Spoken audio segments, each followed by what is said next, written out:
বলা হয় yellow sticky trap, তাই না? রিপোর্টিং স্পেশালিস্ট কিভাবে তৈরি করে? আসসালামু আলাইকুম। আমরা একটা প্রশিক্ষণে চলে গিয়েছিলাম Bijoynagar organisation with union level farm on year round homestead vegetable and food production family nutrition under range project. দেখে আপনারা বুঝতেই পারছেন এই প্রশিক্ষণের উদ্দেশ্য। মোহাম্মদ সাখাওয়াত হোসেন, আমি ঊর্ধ্বতন বৈজ্ঞানিক কর্মকর্তা এবং প্রধান আমাদের সরেজমিন গবেষণা বিভাগ, বাংলাদেশ কৃষি গবেষণা ইনস্টিটিউট, বরেন্দ্র কেন্দ্র, রাজশাহী। আর এই যে প্রোগ্রামটা আজকের হচ্ছে, এটা আসলে আমাদের অফিস থেকে বাস্তবায়ন হচ্ছে, আমরা লিড করতেছি আর কি। এটা আপনাদের সবার সাথেই হয়তো দেখা সাক্ষাৎ হবে। যারা আগে 6 জন যারা মাস্টার ট্রেনার টিওটি করছেন, তাদের প্রত্যেকের বাসায় অন্তত একবার হইলেও গেছি। আসলে আপনারা এসএসসিপি রেঞ্জ প্রজেক্টের সাথে আগে থেকে জড়িত আছেন, রিপোর্টিং স্পেশালিস্ট হিসেবে আছেন। রাজশাহীতে বসে ডিবি স্যারের অধীনে রাজশাহী জেলার দায়িত্বে আছে এসএসসি রেঞ্জ প্রজেক্টের। কথা বলছেন ইনি আরিফ স্যার। ইনি অনেক হেল্পফুল এবং অনেক ফ্রি মাইন্ডের, সবকিছু অনেক সুন্দরভাবে বোঝায়। আমি কথা সহ ভিডিও করলেও অনেক সাউন্ড নিতে পারিনি, কারণ রাস্তার ধারে এই প্রোগ্রামটা হওয়ায় অনেক সময় গাড়ি ঘোড়া বা অনেক শব্দের কারণে দেখা যাচ্ছে যে কথাগুলো ঠিকভাবে বোঝা যাচ্ছে না এবং ক্লিয়ার না। এর জন্য সেসব কথাগুলো আমি একটু মিউট করে দিয়েছি। যে দেশের যেটা প্রধান সেটাকে যদি এগিয়ে নেওয়া যায় তাহলে সে দেশ উন্নতির শিখরে পৌঁছে যাবে, এটা একদম জানাশোনা কথা। বাংলাদেশ কৃষি প্রধান দেশ, তাই আমাদের সবাইকে কৃষিকে এগিয়ে নিয়ে যেতে হবে।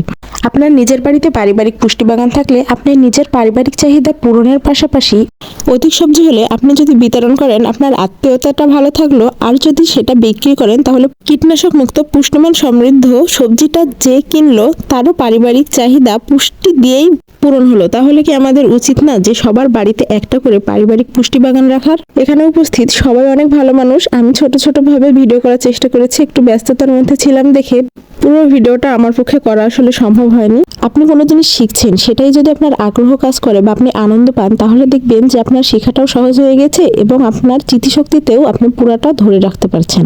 আমি মনে করি ট্রেনিং দেওয়া বা শিখানো এটা একটা আর্ট। এটা যারা সুন্দরভাবে উপস্থাপনা করতে পারে, শিখাতে পারে, আনন্দ দিয়ে শিখাইতে পারে, সেই স্যারদের শেখানোটা সবাই পছন্দও করে এবং অনেক সহজেই শিখে যায়। এখানে উপস্থিত যেসব স্যারকে দেখছেন তাদের শেখানো এতটা সুন্দর আর এতটা মাধুর্য সম্পন্ন যে এমনিতেই মনে থাকবে এবং আপনি অনেক সহজেই শিখে যাবেন, বুঝে যাবেন যে কি বোঝাতে চাওয়া হচ্ছে। হাতে কলমে দেখানো হয়েছে কিভাবে বেড তৈরি করতে হবে, কোন বেডে কোন সবজিটা দিতে হবে এবং মাদা কিভাবে তৈরি করতে হবে। এটা প্র্যাকটিক্যাল ভাবে শেখানো হয়েছে যেন সবাই সঠিকভাবে এবং খুব সুন্দরভাবে বুঝতে পারে। সবসময় এটা মনে রাখবেন যে পুঁথিগত বিদ্যা এবং শোনার থেকে বেশি কার্যকরী দেখা এবং প্র্যাকটিক্যালি সেটা করা, এটা বেশি আপনার মনে থাকবে। এই প্রশিক্ষণের মূল উদ্দেশ্য প্র্যাকটিক্যালি দেখানো এবং শেখানো। সবাই সুন্দরভাবে দেখেছে, আমরা পরে প্রশ্ন করেছি, সবাই বুঝতে পেরেছে। স্যারেরা সামনে কথা বলতে বলায় কয়েক সেকেন্ডের জন্য একটু ইতস্তত বোধ হইলেও পরে স্যারেদের সাপোর্টে পরে আর কিছু মনে হয়নি, সবটাই স্বাভাবিক। এর জন্য স্যারদের কাছে কৃতজ্ঞতা প্রকাশ করছি। সাইফুজ্জামান স্যার পুরোটা সময় ডাটা এন্ট্রিতেই ব্যস্ত। সব থেকে ভালো মানুষ তারাই যাদের মধ্যে কোনো অহংকার নাই। এখানকার স্যারদের মধ্যে আমি কখনো কোনো অহংকার দেখিনি, আর ইনারা এতটাই ভালো মনের মানুষ যেটা আমি বারবার বলি। আদা বস্তায় চাষ করলে সবচেয়ে ভালো ফলন। এর মধ্যে আমাদেরকে সবজি বাগানে নিয়ে যাওয়া হয় হাতে কলমে দেখানোর জন্য। ওই যে সীমা দিদি আর আমি সাথে স্যারেরা সবাই মিলে দেখাচ্ছিলাম নতুন যারা কৃষানে গিয়েছে তাদেরকে।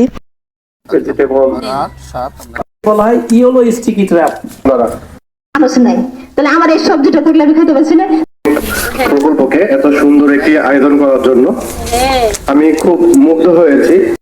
শুরুতে নাস্তা, লাঞ্চ এবং সম্মানে আরো অনেক কিছু সবজির বীজ অনেক কিছু দিয়েছে। আমি সবকিছু ভিডিও করতে পারিনি, এর জন্য আন্তরিকভাবে দুঃখিত। আজকের প্রোগ্রামটা মূলত এটাই ছিল, তবে আমি খুব সংক্ষেপে আপনাদেরকে দেখানোর চেষ্টা করেছি। এরপরে চলে আসলো বিদায় বেলা, সবাই একসঙ্গে ফটোশুট করে তারপরে আমরা স্যারদের কাছ থেকে বিদায় নিয়ে চলে এসেছি। তো এ পর্যন্ত ভালোই থাকেন, আবারও দেখা হবে পরবর্তী নতুন ভিডিওতে। তো এ পর্যন্ত সবাই ভালোই থাকুন, সুস্থ থাকুন, আল্লাহ হাফেজ।